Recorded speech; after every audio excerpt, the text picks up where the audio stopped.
so guys त्यसै गरी हाम्रो चाहिँ ढेँडो रेडी भइसकेको छ हेर्दै हुनुहुन्छ यहाँ ढेँडो साग अचार र लोकल भालेको मासु ल अब चाहिँ म इम्पोर्टेड सुरु गर्न गइरहेको छु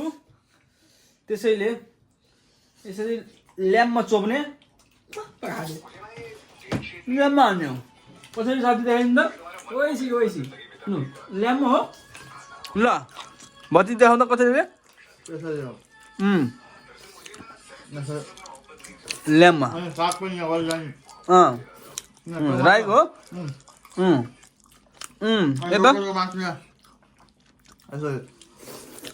ल कस्तो भएछ केटा एकदम सुरु गर त मिठो सो जापानमा आएर चाहिँ पहिलोचोटि हामीले ढेँडोको उद्घाटन भइसकेको छ ढेँडोको उद्घाटन गर्न हामी सायद पहिलो टोली हो है के हो यो अचार त सोल्टीले के दामी एकदम मिठो सोल्टीले अचार बनाउन आउँदैछ लोकल भालेको मासु सोल्टीले मौज अचार कुखुराको मासु घरको अर्को भ्लग लिएर म आउने नै छु त्यतिन्जेलको लागि भ्लग हेरेर मस्त बस्नु होला